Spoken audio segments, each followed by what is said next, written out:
beyondapogee. नमस्ते सबैजनालाई। आज हामी सजिलोबट युज गरेर स्मार्ट डस्टबिन बनाउन जाँदैछौँ। सुरुमा हामी यसको कोड बुझौँ है। कोडको लागि हामी mblock युज गर्न जाँदैछौँ। अब हामी इभेन्ट ब्लकमा जान्छौँ अनि इभेन्ट ब्लकमा गएर when सजिलोबट स्टार्सलाई ड्र्याग गरेर ड्रप गर्छौँ। त्यसपछि हामी कन्ट्रोल ब्लकमा गएर फरएभर ब्लक लिन्छौँ, त्यसलाई स्क्रिप्ट एरियामा ड्रप गर्छौँ। त्यही कन्ट्रोल ब्लकमा रहेको इफ एल्स ब्लकलाई हामी फरएभर ब्लक भित्र हाल्छौँ। अब हामी अपरेटर ब्लकको लेस देन ब्लक लिन्छौँ अनि त्यसलाई इफ ब्लकको भित्र हाल्छौँ। सेन्सर्समा जान्छौँ। सेन्सर्समा रहेको डिस्टेन्स अफ अब्स्ट्याकल भन्ने ब्लक लिन्छौँ, त्यसलाई अपरेटर ब्लक भित्र हाल्छौँ। डिस्टेन्स अफ अब्स्ट्याकल ब्लक भनेको अल्ट्रासोनिकको डिस्टेन्सलाई डिटेक्ट गर्ने काम गर्छ। Distance of obstacle less than 10 हाल्छौँ। 10 छ भने हाम्रो मोटर्समा रहेको मुभ सर्भो पिनलाई लिन्छौँ अनि त्यसलाई इफ ब्लक भित्र हाल्छौँ। सुरुको पोजिसनलाई 90 गर्छौँ, एल्स यसलाई डुप्लिकेट गरेर एल्सको पोजिसनलाई 180 सेट गर्छौँ। अब हाम्रो कोड कम्प्लिट भयो। हामीले यो कोडमा के गर्यौँ भन्दाखेरि डिस्टेन्स अफ अब्स्ट्याकलले चाहिँ अल्ट्रासोनिकबाट युज गरेर डिस्टेन्स मेजर गर्न हेल्प गर्छ। अब हाम्रो डिस्टेन्स लेस देन 10 छ भने हाम्रो सर्भो मोटर चाहिँ 90 डिग्री घुम्छ, अथवा छैन भने चाहिँ सर्भो पिन चाहिँ 180 डिग्री घुम्छ। सो 90 डिग्री भनेको चाहिँ ओपन हो र 180 डिग्री भनेको चाहिँ क्लोज हो।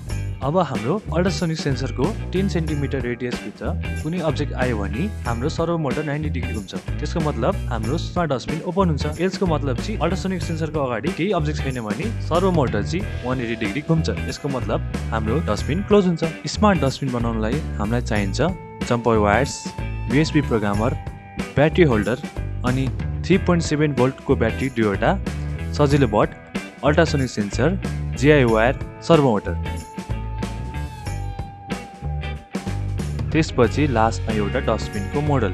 अब हामी सुरुमा सर्भो मोटर लिन्छौँ अनि त्यसलाई जम्पर वायरसँग कनेक्ट गर्छौँ। त्यसपछि अल्ट्रासोनिक सेन्सर लिन्छौँ अनि त्यसलाई पनि जम्पर वायरसँग कनेक्ट गर्छौँ।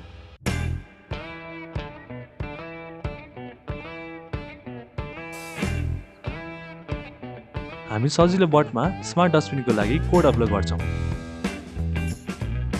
कोड अपलोड भएपछि सजिलोबटको अल्ट्रासोनिक सेन्सर लेखिएको सेक्सनमा हामी अल्ट्रासोनिक सेन्सरलाई जम्पर वायरको मद्दतले कनेक्ट गर्छौँ।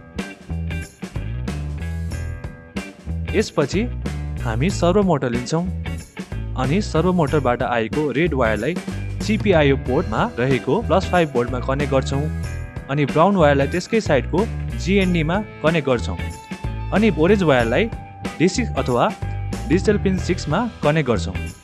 यसै गरी हाम्रो कनेक्सन कम्प्लिट भएको छ।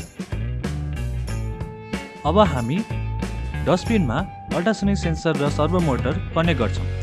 हजुरले आफ्नो डिजाइन अनुसार अल्ट्रासोनिक सेन्सर र सर्भोलाई डस्टबिनमा फिट गर्न होला। हाम्रो डिजाइन अनुसार सबै कम्पोनेन्टहरूलाई यसरी सेट गर्दैछौँ।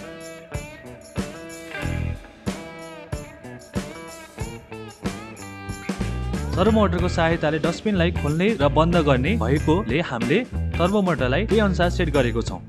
हामीले चाहिँ माथि अट्याच गरेको वायरलाई सर्भोसँग कनेक्ट गर्छौँ। यसै गरी हाम्रो स्मार्ट डस्टबिन प्रोजेक्ट कम्प्लिट भएको छ। यसै गरी हजुरहरूले नै आफ्नो घरमा सजिलोबटको सहायताले स्मार्ट डस्टबिन बनाउन सक्नुहुन्छ। भिडियो मन परेमा भिडियोलाई लाइक गर्नुहोस् र यस्तै अरू कन्टेन्टहरूको लागि हाम्रो च्यानललाई सब्स्क्राइब गर्नुहोस्।